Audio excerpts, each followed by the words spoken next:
அந்த கணவன் பேரை சொல்லாது அப்படின்னு அந்த காலத்தில் கணவன் பேரை சொல்லாத மாதிரி அவர் வெட்கப்படாம அவர் பேரை சொல்லாது. எதிர்கட்சி தலைவர் அவரு இந்த மாதிரி பேரை சொல்ல மாட்டாங்க.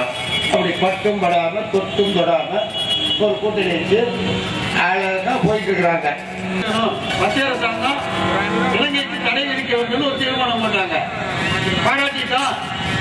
ஆனா இன்னும் சில வேலையை செய்ய சட்டமன்ற கட்சி அலுவலகம் அந்த ஆள் கட்டிட்டாரு. அந்த ஆள் கட்டில குறையா விட்டாரு. அதுல சரியா இல்ல.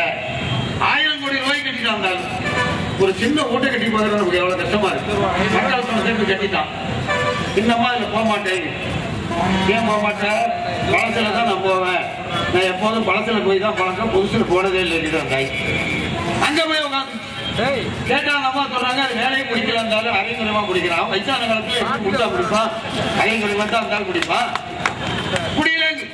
1000 கோடி ரூபாய் உடனே மாட்டு சேலம் கொடுத்து கேட்டேன். இப்ப அப்புறமா பாக்குறேன், நான் அப்புறமா போறேன்னு இன்னைக்கு சொல்லுவேன் அம்மா. அதே போல சமச்சீர் கல்வி எங்களுக்கு ஒண்ணும் இல்ல. யார வேணாலும் விமர்சனம் பண்ணுவோம். இங்க மணியில கிளம்ப இருக்கா கைடு பண்ணுவீங்களா பண்ணுங்க. சாமியாருக்கு கூட 1000 எவ்வளவு சொல்றாங்க?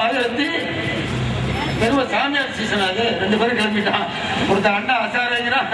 நம்ம ஊர் அண்ணா நம்ம அண்ணாவுக்கு தான் தெரியும். அங்கே அண்ணா அசாரேன்னு ஒருத்த பூசா கிளம்பிட்டான்.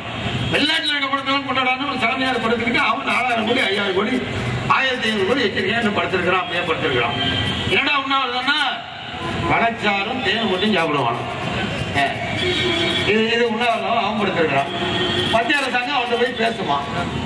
ஆக இவன் வெளிநாட்டு படத்தெல்லாம் கொண்டாடுறான். இவனுக்கு ஒரு குட்டி தீவா இங்க வாங்கி கொடுத்துருக்கான 860 ஏக்கர்ல ஒரு குட்டி தீவு வாங்கி கொடுத்துருக்கான். சில தலைவர்கள் இருக்காங்க கல்யாணமே பண்ணிக்காம வச்சிருப்பாங்க. ஆனா வைகோ அப்படியா? ஒரு திருமணத்தில் வாழ்த்த போவது என்று சொன்னால் என் தலைவர் வைகோ ஒருவர் தான். என்னை போல் வாழுங்கள் என்று வாழ்த்துகின்ற தகுதி படுத்த ஒரே ஒரு தலைவர் தமிழகத்தில் அவர் தான். அருமையான ஆள். அதே மாதிரி பர்சனாலிட்டியில ஒருத்தர் கேட்கிறான், நீ ஏண்டா மறுமலைக்கு தீர்வு வளர்ச்சின்னு கேட்டா வைகோ அழகாக இருக்கிறார் அதனால சேர்த்து எடுக்கிறான். எப்படி பாருங்க. போறதுக்கு தமிழகத்தை ஆள் இருக்கா? வைகோ கூட தமிழகத்தில் நடந்து போகின்ற தலைவர்கள் இருப்பார்கள். நாளைக்கு போட்டி வைப்போம். ஒரு பேர் நினைப்பானா படைப்பாளர்கள் இருந்து ஆண்டவர் மேல் பொருள்களை அசைந்துருவான். வரமாட்டான். தில்லு கிடையாது. உடம்புல வலு கிடையாது. ஒரு சப்ஜெக்ட் கொடுத்து பேச சொன்னா பேசுவானா? வைகோ இசையை பத்தி பேச சொல்லணுமா? நாடகத்தை பத்தி பேச சொல்லணுமா? உலக வரைபடத்தை பத்தி பேச சொல்லணுமா? பெல்ஜியத்தில் போய் நீங்க பேசிட்டு வந்திருக்கிறார். இவரு உலக தலைவர் நாங்க சொல்றோம். இவன் சொல்றான் கருணாநிதி உலக தலைவர் தமிழர் தலைவர்.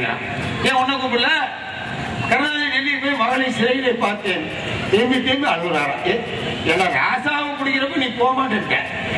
அப்பந்தான் என்ன சொன்னாரு? தாழ்த்தப்பட்டவர் என்ற காரணத்தினால் ராஜா மீது வேணுமுனே பழி சுமத்துறான்.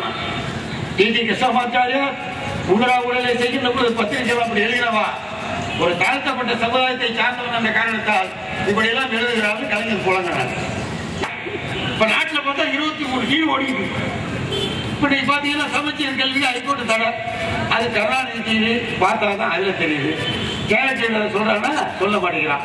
நாமளே இதையும் அதையும் ரெண்டையும் பார்த்து ரெண்டையும் முன்ன பின்ன வச்சு அட்ஜஸ்ட் பண்ணி தான் நியூஸை கண்டுபிடிக்க வேண்டும். அவ்வளவு ஆதிக்கம். ஆகவே இதெல்லாம் ஒழிய வேண்டும். ஒரு தலைவர் என்றால் அதுக்கு தகுதியான தலைவர் வைகோ மட்டும்தான். உழைக்கின்ற தலைவர், தமிழகத்துடைய உரிமைகளுக்காக போராடக்கூடிய தலைவர். தமிழகத்தில் வேற யாருமே கிடையாது. என்ன 2 பேரும் ஒழிஞ்சு போச்சு. பழைய சோறு இல்லை இட்லி எல்லாம் பழைய சோறு இதே போட்டுட்டு முடியாது. நாங்க அங்கதான் போடுவோம்னு போட்டான். அதை நீ நல்ல பொருள் கேட்கிறான். கலந்து சாப்பிடும்போது கூட நல்ல கடை இருக்கான்னு கேட்கிறான். துணிமணி வாங்கினா நல்ல துணி இருக்கா? தலைக்கு போட்டா நல்ல ஒயிட் அண்ட் ஒயிட்டா எவ்வளவு செலவு பண்ணுவான்? நல்ல ஆள் இருக்கானான்னு கேட்கிறான். நல்ல பொருள் வேணுங்கிறான். அரசியல் இப்ப நல்ல தலைவரை தேடுறான். நல்ல தலைவர் வைகோ தான். வைகோ விட்டா தமிழ்நாட்டில் எந்த தலைவரும் இல்ல. யார வேணாலும் யோசிச்சு பாருங்க. ஆகவேதான் மறுமலை தலைமையிலே ஒரு அணியை உருவாக்க இருக்கிறோம். அதுதான் இந்த 18ஆம் ஆண்டு காலத்துடைய பிரகடனம். ஆகவே அந்த தலைவர்களின் பெருமையை சொல்ல வந்திருக்கின்ற தலைவர்கள் எல்லாம் இருக்கிறார்கள். கேளுங்கள், சிந்தியுங்கள், முடிவெடுங்கள். எதிர்காலத்திலே தமிழாய்ந்த தமிழ் மகன் நல்ல ஒரு சிறப்பான தலைவர் தமிழ்நாட்டின் முதல்வராக வருவதற்கு நீங்கள் எல்லாம் இன்னிலிருந்தே சிந்தியுங்கள். நல்ல செய்தியை நாடு பூரா பரப்புங்கள். நாட்டில் நல்லது நடக்கட்டும், ஊழல் ஒழியட்டும், மறுமலர்ச்சி திராவிட முன்னேற்ற கழகத்தின் தலைமையிலே ஒரு கூட்டணி அரசு அமையுமானால்